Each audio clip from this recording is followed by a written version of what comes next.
Live here. Live! But we don't have to necessarily know what that means. What's the someday of Black? I don't there's know a that we reason want to- this story happens now. Ladies and gentlemen, the movie writes itself. Ooh. I'm still streaming. How do I stop streaming? No! Here we are again. Hello. Cyberdyne Systems K 1.0. I'm grasping at straws now, aren't I? I'm just like, what funny thing can I do on my? I just, it was spur of the moment. I was just like, that'll do. So I should come up with a list in advance of the shows. Any suggestions for silly names for me to call myself that somewhere use Jake? Please put them in the comments. Or right. We need more silly Jake names. Need more silly Jakeisms. Absolutely. Well, we are back after 3 days off. Yes. Shana Tova to all my fellow Jews out there. Happy New Year. Happy New Year to y'all. And so we should probably recap for those viewers. We should. Very mini recap, and then I'll do it as brief as possible. Is my volume okay? I've been playing around with the mic location, and notice I haven't got it in shot, but it's just off screen here. I don't know. It's okay. Your internet connection is a little fuzzy. You just a little fuzzy today. I don't know what to do about that. As we've talked about that. We'll jam on. We'll jam on. Internet provider, Jake. Call your internet provider. It's the uploads. The downloads are great. Anyway, okay. So welcome. Previously on Ben and Jake Write a Movie, we have come to this project with no idea what we were writing. We spent our first session really honing that down to an idea, at the start of an idea that evolved over that first week to ultimately becoming essentially Midnight Run meets the Terminator with a demon and the Antichrist. Yes, super fun, whereby this demon has to transport the Antichrist to a specific location at a certain time, and there'll be twists and turns on the way. Allies we thought were allies turn out to be enemies. Enemies turn out to be allies. It's all a wonderful mix. We've spent the last little while starting the outline, the kind of broad outline, the 30,000-foot view of it, and we have some kind of major plot points laid out. And where we're at right now is we spent the last few sessions really diving deep on our two characters, the character of Sam, who is our human protagonist. I didn't do my homework. I haven't done my homework. Keep going. Anyway, and then the other day we talked about our demon character, who currently is, we're imagining, played by Charlize Theron, so we just jokingly call her Charlize. But last week we said we were going to come today with 10 demon names, and I realized I forgot to do my homework, and I haven't got 10 demon names. That's okay. I actually don't have any technique. Oh, there you go. Fantastic. It's okay. But I did do as long as the whole class hasn't done their homework. Yes. I did do my other homework, however, and I did watch Constantine over the weekend. Okay. And there is a lot to discuss about Constantine. Well, let's have the conversation about Constantine first. This movie. Great. So, let's talk about Constantine. For anyone who hasn't seen the movie Constantine with Keanu Reeves, released early 2000s, 2002, 2003, maybe early 2000s. Yep. Yeah, something like that.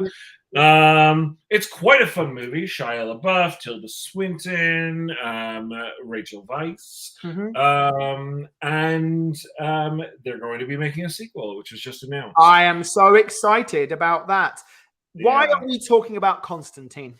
So the reason we're talking about Constantine is because it takes place in a world where demons are real, angels are real, and there is a bit of a war between heaven and hell, and the whole kind of broad genre nature of it is definitely in the zone of what we're talking about. And so obviously, as part of our process, we like to look at the movies that are in the same wheelhouse as ours so that we can use the things that really work, but ultimately also try and avoid the things that will make it feel like a ripoff. We don't want to blatantly copy anyone, whether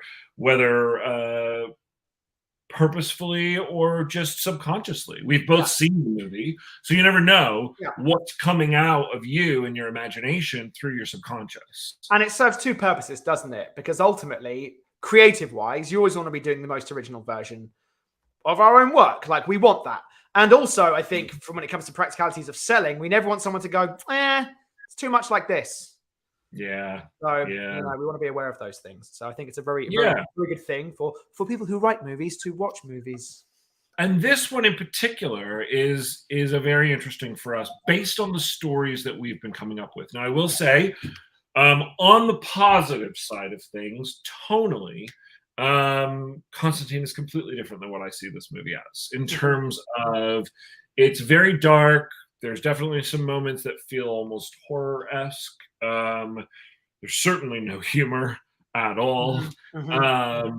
It has a couple of action moments, but I definitely wouldn't call it an action movie. Right.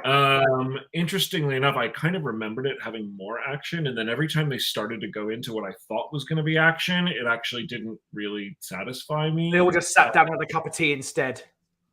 Well, it's like, there's like the biggest set piece of the movie takes like 30 seconds and he wins. I mean, like, it was the kind of thing where it's like there's actually quite a few moments in there that remind me of Blade. And there's certainly some overlap. And so I don't know whether it just has to do with the fact that they're both comic book movies, and so these characters share a lot of tropes, right? And they're both dealing with kind of the paranormal and the undead, the kind of darker side of superhero stuff. Yeah, it's like in Blade, he's got Whistler, who makes him all the like special weapons that are just for killing vampires. In Constantine, he's got this dude that like is like in the bowling alley that like makes him all the special weapons that deal with killing demons. Right. So, there's very similar things. Thankfully, in our movie, we do not have the special person that they go to. Right. That is totally different. That is a good thing to remember, is that this is a trope that is so commonly used that I don't think we want to go there. We don't have a Q, a demon Q. Yeah, demon Q. Well, that's basically what these characters are, right? They're all Q. They kind of all stem from that great classic James Bond trope that started it all. It's like the guy who makes the cool shit. Right. There's always a guy who makes the cool shit. Right. Like even in Mission Impossible, you kind of have like a Simon Pegg a little bit in 3. Yeah. Quite do it. He doesn't make as much cool shit, but he's still that guy. There's the character that makes all the cool shit. Right. I think we scratch that character from our movie. I think it'll help separate it. Okay. Also, I do think tone is important. I think this movie, even just from a color palette, is just very dark and very serious. And I think that while our movie is not a comedy, it's not going to be Midnight Run.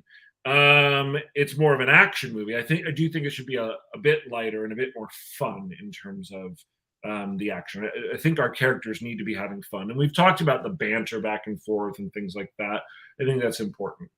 But here's where we start to get into things where I think we need to kind of just pull back and go, are these ideas still the ideas we want to go with? So are they as fresh as we thought they were? Yeah, right. So the story in Constantine is you've got this guy who is clearly a demon hunter, essentially. He's an exorcist, but he also does more than just exorcise people. He has a fucking gun at one point, and he blasts them with, cross infused bullets, and he uses holy water to burn their faces, and my favorite, which is the brass knuckles that are gold that have like crosses on them, and he like pounds this guy's face. That's fun. But he's a demon hunter, and the reason you learn is that he had committed suicide at one point but survived. And as a result, he was cursed to essentially go to hell. And he, for some reason they never fully explained, believes that he can redeem himself in the eyes of God if he kills enough demons. And that maybe his soul won't be damned to hell. So over the years, he has continued to go up against all of Lucifer's minions as they have been there, and thus Lucifer has a real grudge against him as well. Mhm. And they say at one point he's the only soul that Lucifer would come up to Earth for. And then of course that happens because it was, they set it up, and then that's what happens at the end. Spoiler alert, if you haven't seen it, sorry, it's like 20 years old. So so there comes a point when you go. There comes a point when you can't claim spoilers, right? Darth Vader, get this, is Luke Skywalker's father. Although I've been trying to keep that from my kids, so they can really enjoy that moment. Yeah. So some of the rules are interesting, and these are where we kind of differentiate, but also don't differentiate. So the demons, it's a little confusing, actually. Okay. In their lore, actual angels and actual demons cannot traverse the human plane. They are not allowed. Those are the rules, right? And basically, they state at some point that God and the devil made a bargain, and that that for the souls of humanity, and that they could only essentially watch and see whether humanity would go down the dark path or the good path. But what they have to aid them are what are called half-breeds, which they don't actually explain what the fuck that is, or why, or how they were created. Well, you could maybe go, are these half human, half demons? But how do you make love to a human if you are not allowed on the physical? Well, here's the problem with it, right? So the concept is that you have a half-breed demon and a half-breed angel, but if angels and demons aren't allowed to come down to Earth, like in old Greek, they're clearly playing off of the Hercules of it all. Sure, that kind of half-breed. Yeah. But they can't come down here. So how did, like you said, how do these things become half-breeds? Anyway, whatever. You let it all go because it's that kind of movie. But they also make the Archangel Gabriel a half-breed, which also makes no real sense, because while she's a half-breed, it's played by Tilda Swinton. It's very amorphous as to her sexual identity, which also was something we had talked about. But then gender identity. Yes. Anyway, yes. Gender identity. Yeah. She's wonderful in it. Tilda. Yeah, she's great. We love Tilda. But so Gabriel has wings, full-on wings, and is in heaven most of the time. And yet at one point, Constantine calls her a half-breed. And I'm like... Yeah, confusing. Yeah, interesting. It was a little confusing, unless I completely misheard it. And please, if someone knows this movie and you're out there, leave me a comment. Maybe I got it wrong. There's another character who's a demon character who's a half-breed. So you have the angel half-breed and the demon half-breed, and his name is Balthazar. He is definitely a half-breed. Again, you have no idea how this guy is any different than a traditional demon. Okay. Because he is a demon on Earth, and underneath his human appearance is a demonic appearance. Interesting. But he's not one of these monstrous things that they show that have their heads cut in half and these weird creatures. It's those are the real demons, and then you have half demons who are the ones that are here on Earth. Right. Okay. Very confusing mythology. But it reminded me a little bit of what we were talking about for our demon, in that they look human, but that actually there is a demonic presence or beneath the skin. Nature beneath the skin. Now, yes. In Constantine, they do it a little bit different than what we've been talking about. You don't see the demonic aspect of them in mirrors. It actually is literally under their skin. And so what happens is he'll throw holy water on them, and the holy water will burn their skin off, and you'll see the demon underneath it. Right. Which is really kind of cool. And yeah. You kind of go, okay, so you're really a demon, but you're also a half-breed, so you can live on Earth, unlike the real demons. Anyway, I'm not going to get too bogged down on that. But the point is, what they claim is that the half-breeds are there to whisper into humanity's ears to guide them in the various directions. This is kind of what we've been talking about in our mythology, but it's also very broad, kind of commonly understood mythology. So we don't I feel mean, it's like interesting, isn't it? I mean, like you think of the right? image, the classic image of the angel and the demon on one shoulder. Exactly. You And know? the way that Yeah, they talk about it is specific to them, you know. They are very much steeped in Catholic lore. Yeah. I mean, this is a Yeah, full-on biblical, Catholic lore movie. right. Interestingly, I would say I would go in two directions commenting on our movie. One, I would say you were right in the sense that I had no issue buying into the stakes and the reality of it being strictly Catholic, even as a Jew. Yeah. And yet, two, because it is strictly Catholic lore in this movie, and our movie is doing similar things, I think our choice to go away from strictly Catholic lore and going a bit broader actually helps us. Great. So I'll give you props there, and then I also think that our choice is probably the right way. So then you have the angel or half-breed angel Gabriel is the traitor. Yeah. John has been going up against who he thought was on his side, kind of, because she's kind of a bitch to him. And in the end, guess what? Wait, are you telling me? Hang on. Are you telling me that Tilda Swinton plays a baddie? Right? I haven't yet seen 2,000 Years of Longing. I don't think she does in that, but it's obviously she's fantastic in that. I saw it. I loved it. Although the problem with that movie is, I will say, I really still don't understand what it's about, other than just it's a love story. Anyway, moving back onto Constantine, though, we do need to think about this betrayal by the angel, because they literally do the trope even in a good angel. Yeah. And even in Legion, as we were talking about the other week, the angels of heaven are basically the bad guys. Although there's a redeeming quality in the character that Paul Bettany plays, and he comes down because he's rejected that. The forces of good are actually evil. So maybe that's so there's a thing there, right? Yeah. It might be worn territory. I mean, and I will say in this, though, it was what we've talked about, and I don't think it worked very well, whereby all of a sudden she reveals her evilness at the very fucking end.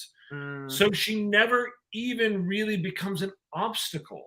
So it was a really weird thing. It was like her defeat was not exciting because she was never the obstacle that he was going up against. Sure.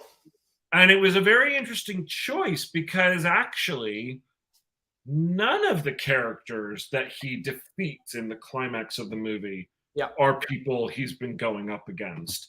The one bad guy that they kind of create is this character of Balthazar, and they don't spend a ton of time with him, and then he beats him like well before the climax. So I kind of was like, this is odd. Like, all of a sudden you're bringing me Tilda, and you're saying, oh, this is the big bad. And then what's even worse is there's no real fight between him and Tilda at all. She like kicks his ass in 2 seconds.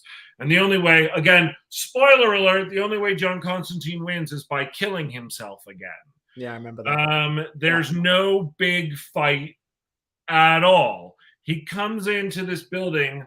They've created all these followers. Not Tilda, by the way, this random guy who happens to hold the Spear of Destiny. This guy who holds the Spear of Destiny has somehow created all these followers, which again, the mythology is so bare bones. You just go, I don't understand. The last time I saw you with the spear, you were walking through a field of cows and they were all dying and disintegrating. The next time you're around humans and they're just like perfectly fine, only now they're like possessed and they're your minions.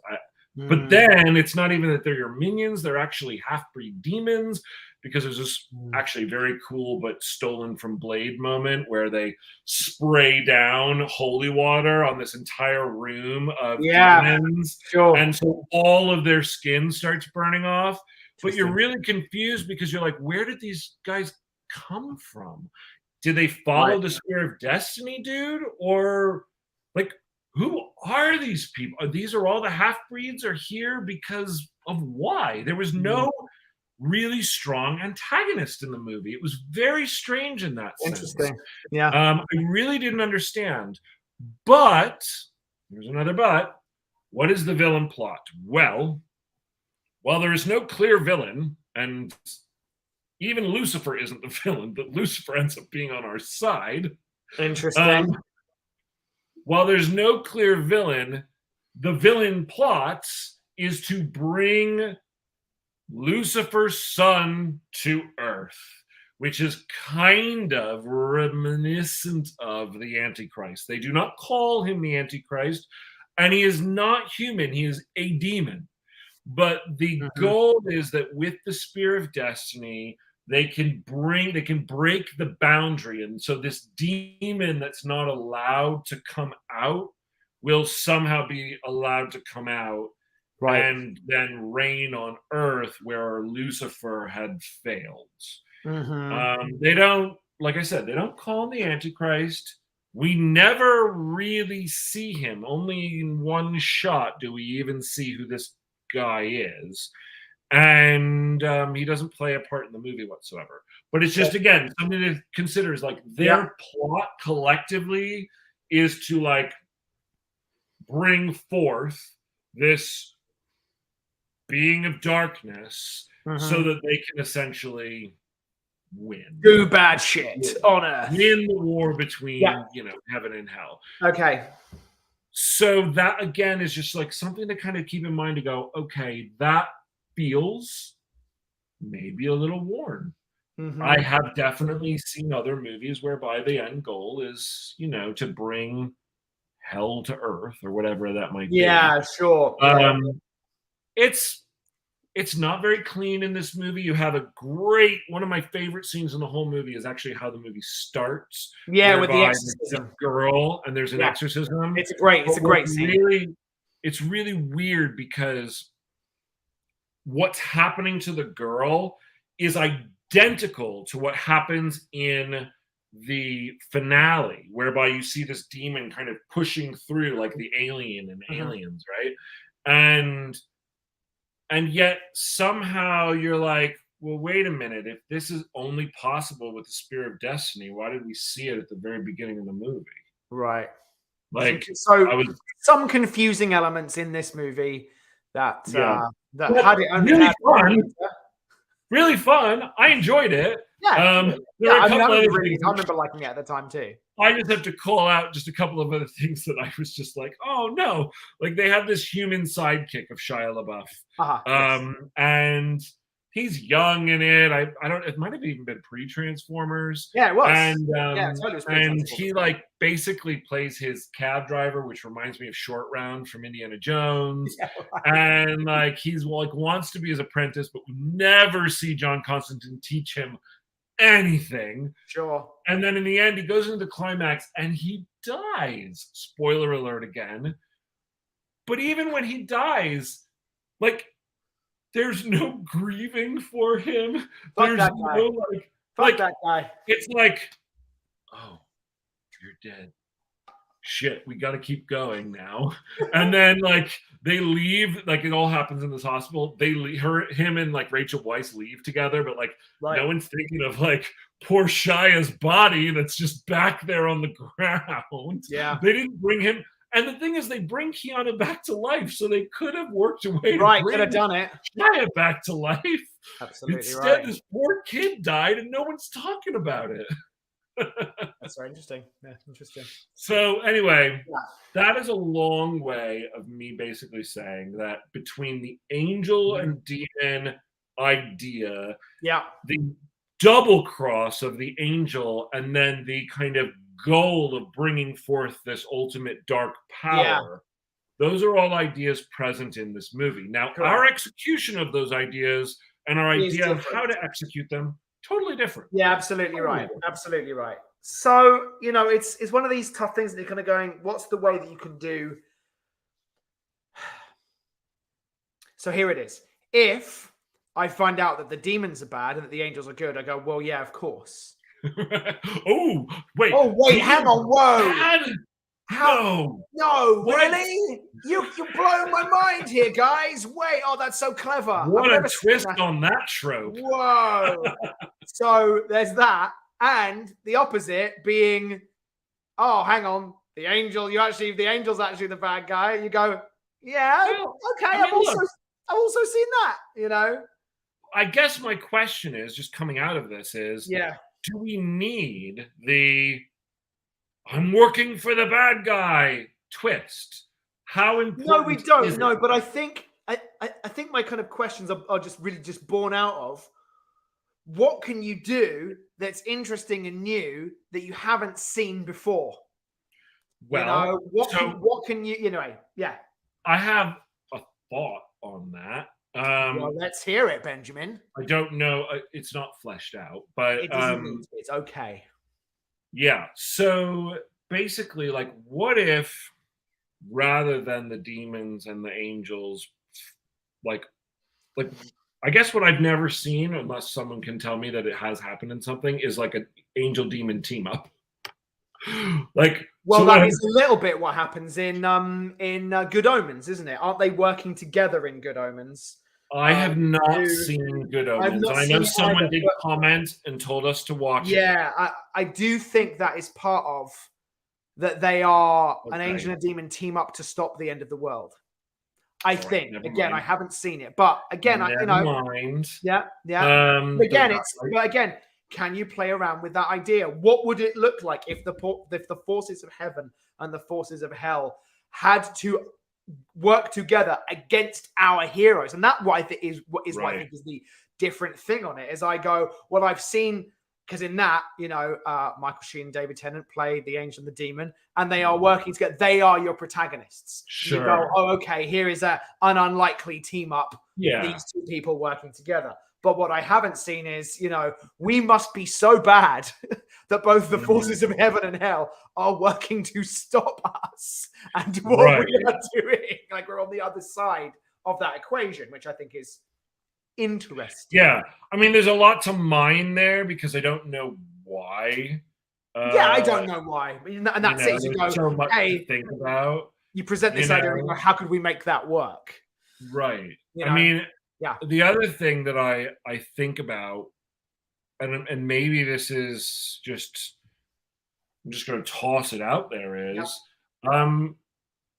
are celestials and angels even needed in this movie? Good question. So, great question. She's a demon, and we're talking about the Antichrist. If angels aren't allowed to, we just create the thing where they're not allowed to come down and interfere because that's just the way that it goes. But that our demon somehow gets this information from someone else. And then chooses to do something against her own kind, and the demons are coming after them. Sure. I think that's really interesting. And then you could have the other, in place of the celestial force, what if you had fucking demon hunters? You have your Constantine-esque group of people. But not with the guy who makes cool shit. But not with the guy who makes cool shit. He's not part of it. They don't have a queue. They make their own stuff. They make their own stuff. But make your own stuff. But like, what if it's that? And it's like, oh, we've got to get, these people are after us because they're devout fucking, Yeah, I mean, maybe. I mean, I'm just trying to think of, like, rednecks. how redneck demon hunters. That's fun. Just saying. I mean, honestly, a demon hunter. Look, there's a version of this movie that I will say becomes a trio: a demon hunter, a demon, and a child who's meant to be the Antichrist, like Carrie or whatever. Whereby you end up with the three of them together. We're a demon hunter and a demon. Oh, that's interesting. Save the Antichrist. That's interesting. That's really. I mean, now I'm going in a whole new direction. But when you take out the angels of it all, I go, it's still the traveling movie. It's still all of the stuff that we've talked about from a character perspective. But your human protagonist becomes perhaps a little bit. Okay, here's the thing.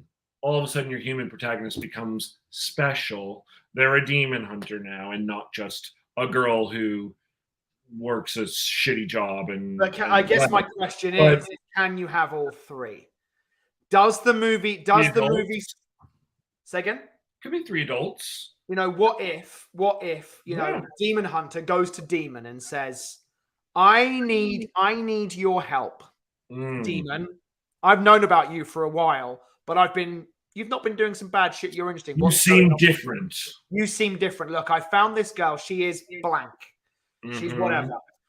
We've got to get her by here, and I need your help to do it. Why? Because demons are going to have come true. Because demons are going to be trying to stop me. And yeah, I'm good, but you'd be even better.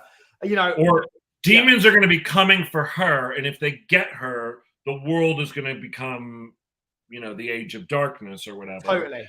And so I can't do this alone, and you clearly have turned on your own kind, so maybe we can work together. That's interesting. Or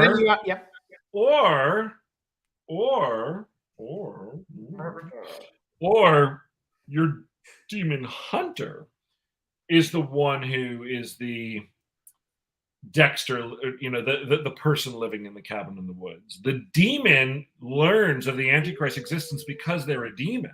That's pretty good. And goes to the demon hunter saying, that's good. They're going to be coming and the world will end and you need to help me and come out of retirement, Hugh Jackman. Okay, great. So Charlize Theron turns up at Hugh Jackman's door.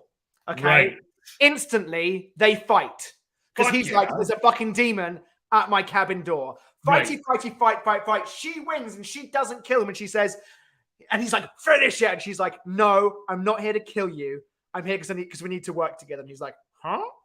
Yeah. Raises one eyebrow. And it's like he's killed more of them than anyone else ever has. Totally. And even though he's like this. Even though he's like, you know, in his 50s or 60s or whatever and is retired at this point, like we get some fucking great actor for the role. Like someone that doesn't get to be in this kind of, you know, it's like the way they did The Old Man with Jeff Bridges. You know, it's like you get someone fucking awesome, right? It's Liam Neeson, okay? Liam Neeson's he doesn't work anymore. What? Yeah, great. Yeah, it's great. It works. Yeah, sure. Yeah, you know what I mean. It's Jerry Butler, whatever. Great, it's someone a little bit older who can still do action. Yeah. He's not as old as Sean Connery was in League of Extraordinary Gentlemen. Right.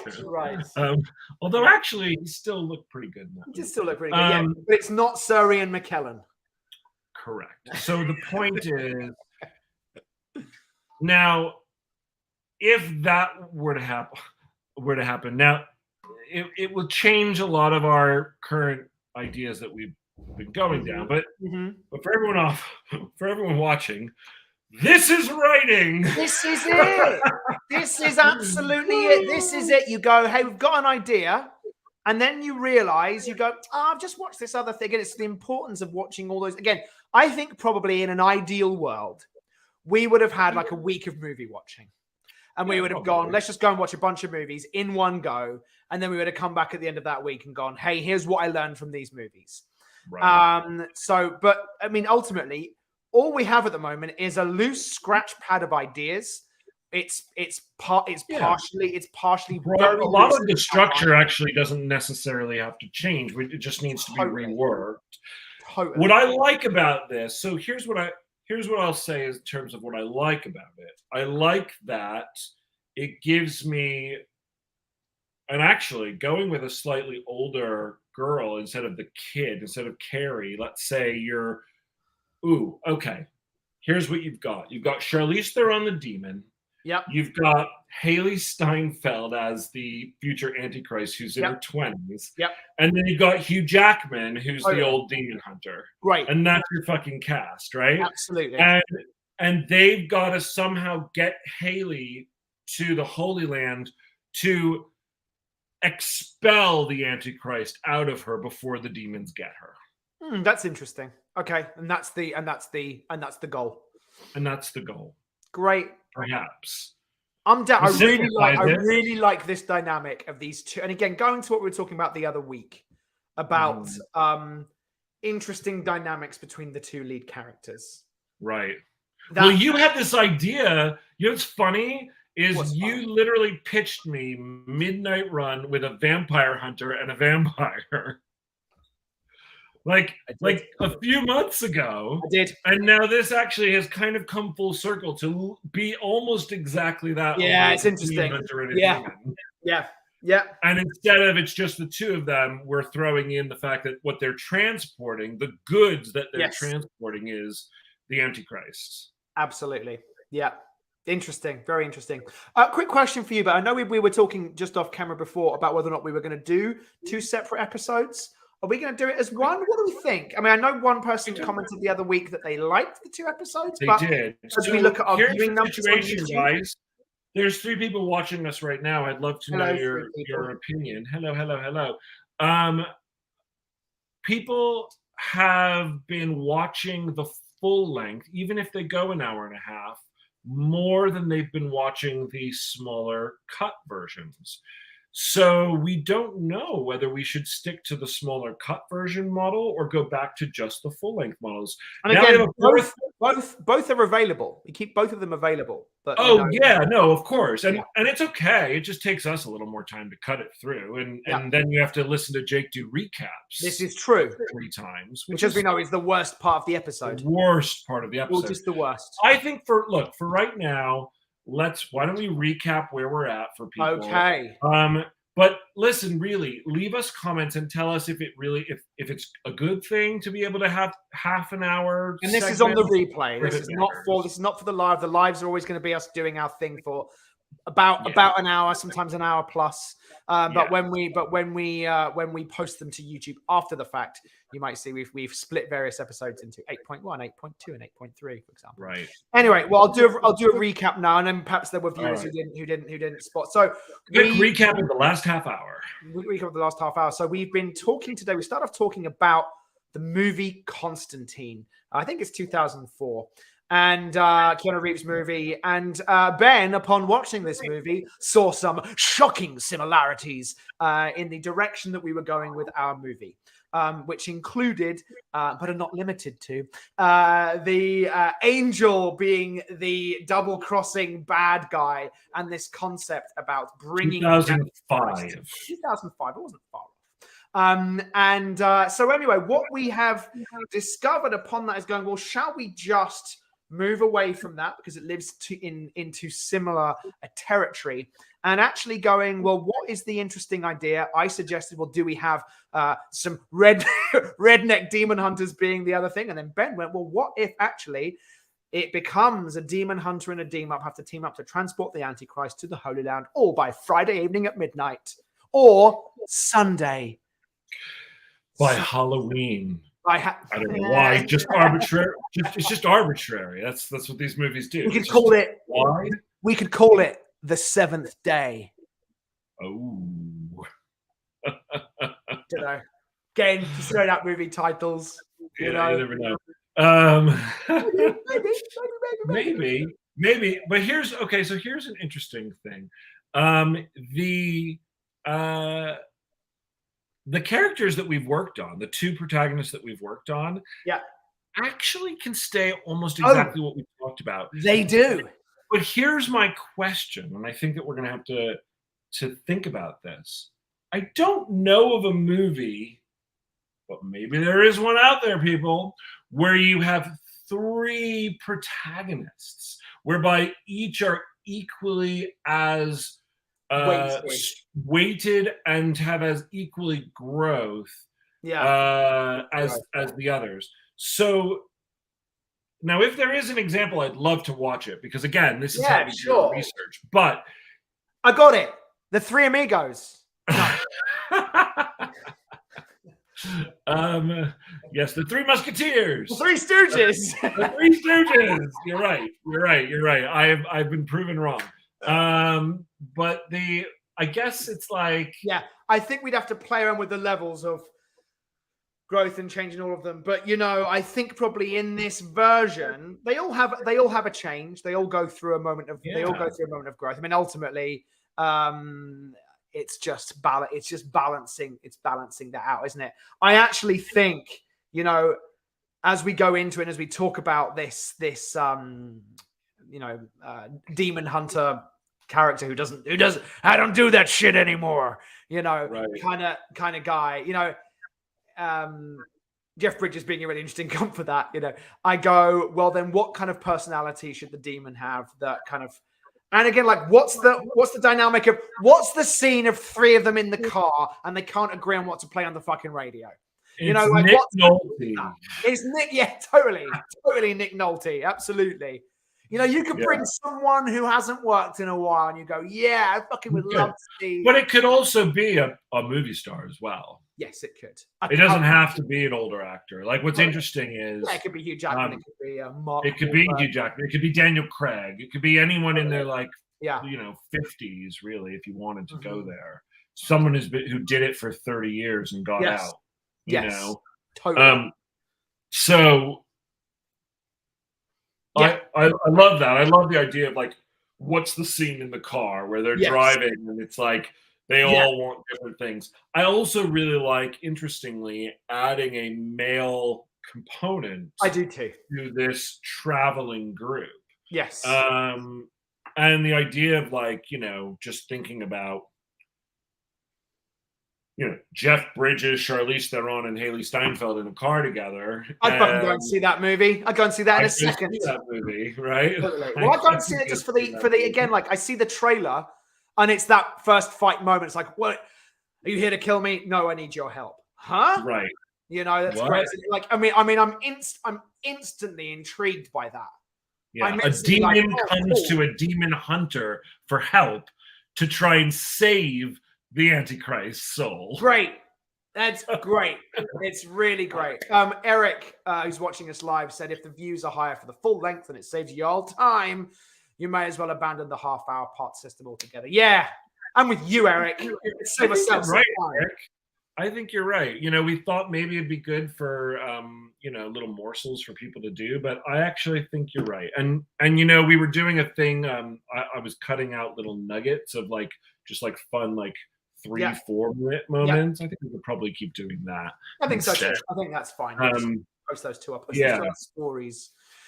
Great. Yeah. All right. Well, I really like this. I really like this a lot. It's just interesting again, isn't it? That when you're in this development stage, not to get married to the ideas you've already come up with. And you might really like those ideas. Yeah. But again, keep playing the concept of just keep playing with the what if. You're constantly picking it up. I have a Rubik's Cube here. When trying to think in 3-dimensional ways, you go, oh, what is it from back here? What is it from back there? Just that constant idea of it's not set until you've written it. And even when you've written it, you can rewrite it. You should constantly be unattached to your ideas because, again, it's not about, but this is my idea and getting all attached to the egoic side of that. It's just like this malleable thing you're just playing with all of the time. So, that's my top tip for the day. Sorry, Eric, I literally just spelled your name wrong. Erok. You shall be known hereafter as Erok. And it's, I can see on our little thing, it's posting it on Lustig and Thornton on Facebook. On both. Also, quick plug, if you haven't yet, do subscribe to our channel.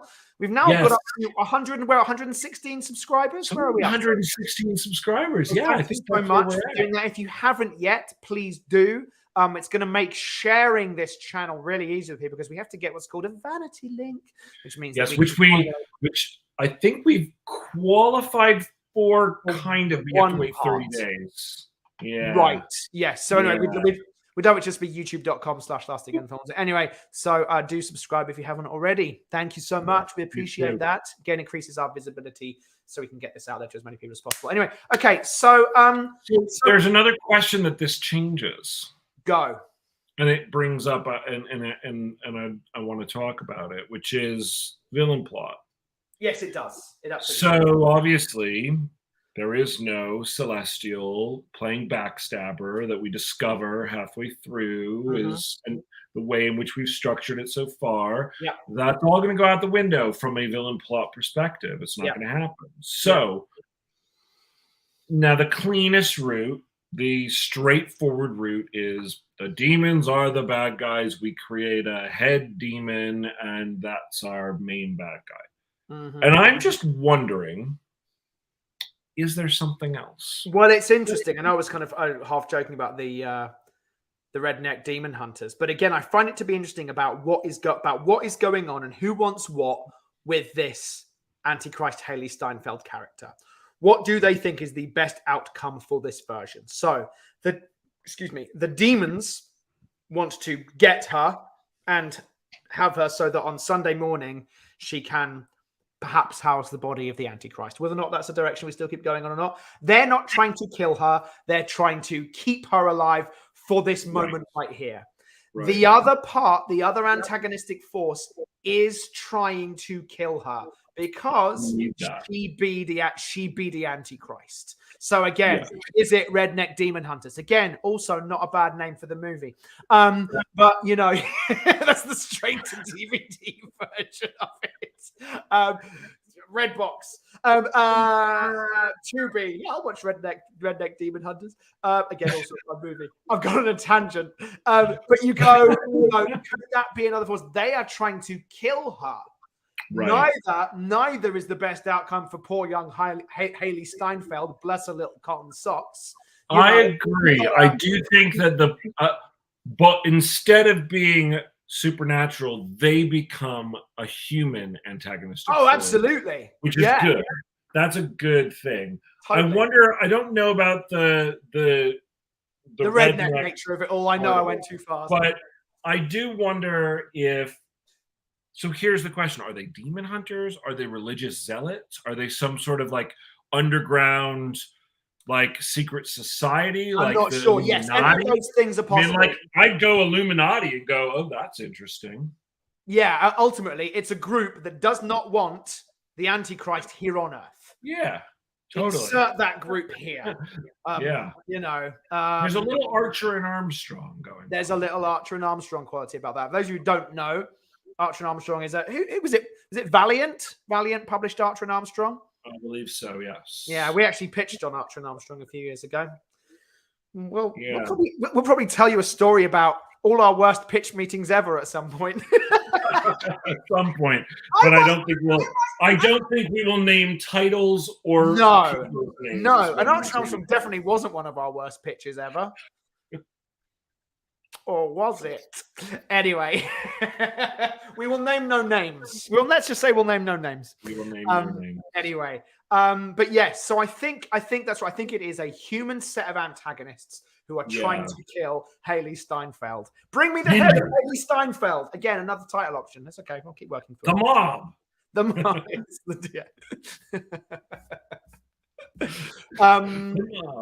So it's basically the Yakuza. The Yakuza, exactly. But honestly, demon hunting Yakuza, that sounds great.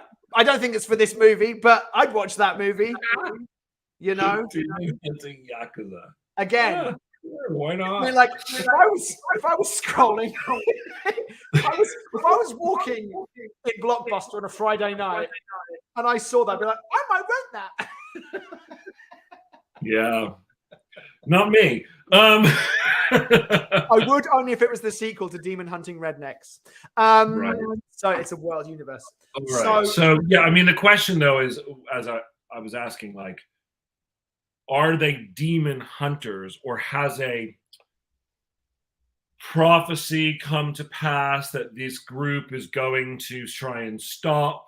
For example, like if they are part of some sort of underground society. It's not that their whole thing is about demons specifically, but that it is about, you know, trying to do good by humanity, but they do good by doing bad. Yeah. And that's like when the prophecy has happened and now we've got to go after this person, and they're like a SWAT team, kind of like they're like special ops. I mean, that's great, isn't it? It makes them far better than rednecks. I was going to say, oh, you know, would it be good if they had a past with the demon hunter? But we already have that, I think, with our demon character that's already going to be present. So I actually don't need them to have a relationship with our Jeff Bridges demon hunter character. But you have an idea. I can see by your face and you're tapping. I do have an idea. No. It may complicate things a little bit. Let's complicate the fuck out of this thing. But imagine that there is like a billionaire. Like, what if an Elon Musk type was a religious fanatic who believed in all of these prophecies, and he actually is right. And he discovers this and hires these people who aren't religious, that don't believe in all this shit, that aren't that's interesting. Literally, just like a fucking bounty hunter type squad. like a fucking special, like BlackRock or whatever. I have the money. I'm gonna hire a fucking special ops team to go assassinate this girl. And then they end up fucking getting wrapped into like demon shit. That's interesting. That's interesting. That's interesting. Again, though, let's play with that. Let's play with that. Is that the most interesting version of them? Does he become the main villain then? I mean, they are the ones trying to kill her. Who is the main villain? I mean, this is something I will say. Constantine was an interesting example of, I did not know who the main villain was, other than broadly the forces of darkness. Yeah, it's interesting because I think about a movie like Taken. It's really interesting. Like in Taken, and we've watched Taken a fair amount, I think, over the last couple of years. Yeah. For various research purposes. And there is no singular villain in Taken. You feel at the end that you win when he goes in and, kills the guy who's basically bought his daughter. You've not seen that character up until that point. No. Basically, the villains in Taken are anyone who is trying to keep Liam Neeson from finding his daughter. Yeah, that's true. A broad group of people that ranges from French politicians to human traffickers to all of these different people. Do you think that's this kind of? I mean, obviously there is that. Know that it is. I do like it when I can go. This person's been defeated. This thing has happened. I've won. We're safe now because this person is done, or this thing is done. Now, it could just be, if we are doing a ticking clock movie, and I think there is an element of ticking clock in this movie, which is, on Sunday morning, random time, on Sunday morning, the Antichrist, which has been living in the soul of Haley Steinfeld, is going to come out. We need to get it out by then. The only place to do that is on the top of Mount Sinai in the Holy Land, or wherever that is. And that's what's got to happen by then. If we make it there by then, we win. And there being that kind of ticking clock? You do? I'm just saying that could absolutely be one option. Yeah, definitely. It could be. I just don't know. I feel like for some reason, those types of ticking clocks, and we've had them in other scripts of ours before, those type of ticking clocks always feel so arbitrary to me. Now, what do you mean by arbitrary? Like we just decide, on Sunday, that's why this is going to happen. Well, what's arbitrary about that? If that's the law we're creating for our world, it's not. Why is that the law we're creating for our world? It's literally it's arbitrary because we've just decided that we need something, and so that's what we're plugging a hole with something that isn't coming out of anything other than just we really need a ticking clock. We'll just make it so that they have to do it by Sunday. It doesn't feel like it's actually derived out of the story. Well, what if Sunday was Christmas? Maybe that would be more derived out of the story. Sure. But do you see what I mean? Like sometimes I feel like choices that are made because you feel like you need something versus choices that are coming from the story itself. Like there's nothing at least that organically feels like this story requires it needing to be done on this day. Now, maybe there is, if we go deeper down into the characters, maybe there's a reason, but then I feel like we're like almost like reverse engineering into I don't know that I entirely agree. I wouldn't say that. And again, let's talk it through. For example, in Midnight Run, you got to get the Duke back to this place by Friday, because that's the point where if you haven't done it by then, I'm going to lose my shirt. And I'm, now that's not arbitrary. That's set up in the rules of the world. So I'm saying, why can't? But it's also, isn't it also set up in not only like the character as well? So it's not just the rules of the world, but like there's so many parts of that are right. Like, doesn't he need to? Isn't it about him getting to a court date and Yes. him being a prisoner and him being like that directly goes to his character and the relationship that then is part of the fact that De Niro is taking him there. He was a crook. What does that mean for him? Well, he's the kind of guy who blank. It's all like, it's not just you need to get him there by Sunday. It's you need to get him there for his court date. And what does that mean? Well, getting him there for his court date means you get paid, and it also means he goes to jail.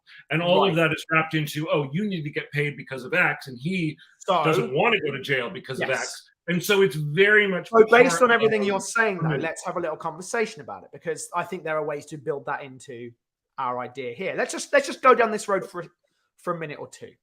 I know we're going to wrap up in a while, but is there an aspect, again, like we've talked about her, she's got the Antichrist in her. Well, what does that mean? Well, you've been the subject of demonic manipulation throughout the years. Your mother committed suicide. Your father was a drug addict. We made all that shit happen because we wanted you to be the perfect home for this thing. Like, it's, you are the Antichrist and you have this thing inside of you because. Now, the idea of what is this particular day? Yes, sure.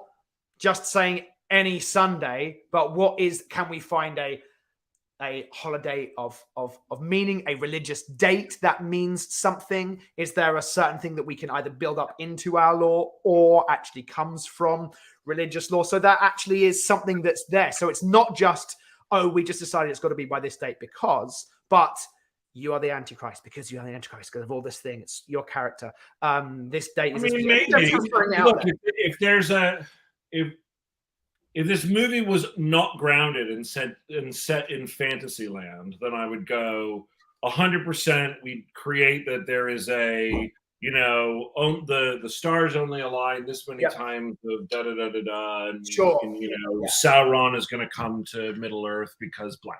Like I totally because of the relatively grounded nature of the movie, at least that we're attempting. I go, okay, well then, if you're going to do that, there does need to be some pretty deep lore that we would then be creating as to why now. Because here's the thing, it doesn't just affect the climax and what's happening at that particular climax. It affects the entirety of the movie, because this girl is only just being discovered. So it's not just that, and we need to get her there. Yeah. She also has just been discovered. Like, it just happens to be that she's only just discovered 7 days before the day of her ascension. Sure. I will gently push back on the, uber grounded nature of our movie. This isn't John Wick. This isn't. I didn't say uber. I said even relatively. Yeah. I even think it's relative. I mean, I think it's set in our world, but with demons and angels and antichrists. Yeah, but our people. Well, hold on a second, and we can have a longer conversation about groundedness. Grounded doesn't mean it has to be 100% just cops and bad guys. Sure. You can do grounded fantasy. You can do people would say that Game of Thrones is more grounded than Lord of the Rings. Yeah. So, and it's because of the literally the world that you're in feels more real. It feels like it could be, even though it clearly expands outwards and you're creating things like magic and fucking, a giant great wall. Yeah. It feels there's a sentiment about it that goes, oh, these could have been real people. There is a version of history where maybe this happened. And I think what we've been talking about, unless I'm completely mistaken, this is our world. Version of this is our world. This is supposed to be happening to today, us tonight. Right. This isn't a world that is a complete alternate fictional fantasy reality. We ask, what if today blank? Exactly. And so because the nature of the movie has that grounded aspect, the choices that we make, I feel like, need to feel grounded in that as well. Even if they're involving demons and hell and all of these demon hunters and all that stuff. What is the grounded version of a demon hunter? What is the grounded version of a demon? What is the grounded version of the day that the Antichrist is supposed to ascend and become the ruler of all man in the age of darkness? And in this particular version, as we've created thus far, but as we know from today's conversation, that could change in a moment's notice. In this version, we're saying that this girl, who's in her early 20s, who has no idea that she's the Antichrist, has just been uncovered, and that the demons are coming after her because they don't want her, at least so far, because they don't want her killed, because eventually she will become the Antichrist. She isn't the Antichrist today. And the lore that we're creating is that at the end of the movie, she will have the choice. We're trying to establish it thematically, we talked about, right? Thematically, that the whole idea is, at the end of the movie, I can choose. Do I go down the path of darkness, or do I go down the path of good? For the first 20 years of my life, I've been a fuck up. Can I change? It's interesting. At the end of Constantine, that's basically what happens. And it's actually a really goofy moment because it's the very last moment, and you think he's going to put a cigarette in his mouth, and instead he puts a piece of gum. Oh, nicotine gum. They don't even, like you hear the sound effect of like a Pax, as if he's gonna because he's been doing this the whole movie where he's like and taking the cigarette out. You hear the sound effect, and he goes and you see his hand, he brings it up, and what does he do? It's a white piece of gum, and he pops in the gum. Well, look, why don't we next time have a conversation about what this subtly changing direction does, whether or not it should be a by Sunday blank and it becomes literally a ticking clock throughout the story, or if it's going to be a far more kind of like that won't be the ticking clock. There will be a ticking clock or several ticking clocks. Especially next time. Per our previous outline, if Haley gets captured, the ticking clock becomes rescuing her before she dies. I mean, that's ultimately what happens. Yeah, of course, absolutely right. You know, like there's. But again, as we're discovering, we're at all different types of places. Indeed, and as we're discovering today, like we're still in the idea stage. We can still be totally flexible and go, well, what if this? What if that? You know, it's an ever evolving process. Absolutely. I think we should wrap up today's episode. Yeah, I think this was great, and I actually, it's so weird. This is why writing movies can sometimes be great with a partner, because we riff off each other in a way that I feel like had either one of us been by ourselves, we may not have come to the realization that there was a better version of the movie we were telling. Completely. And we may have just gone in and written the whole script and been married to that idea as it was, instead of having these kind of sessions whereby you're like, well, but what if this and what if that? And if you don't have someone asking those questions, you just kind of go, oh, well, here's a good idea. Let's write it. Totally. And it does take us a little bit longer. It does take a little bit longer. But again, we've only been talking about this idea for about 11 or 12 hours now. 11 or 12 hours. So it's really interesting to actually be able to track that. Anyway, let's wrap up today. You can find Ben on Twitter at Ben_Lustig. Find me on Twitter at Jake Thornton. You can find our Facebook page, facebook.com/Lustig Thornton. And please subscribe. Indeed, please subscribe if you haven't already. To YouTube. Have a great day. Thanks so much, Ben. See you next time. Thank you.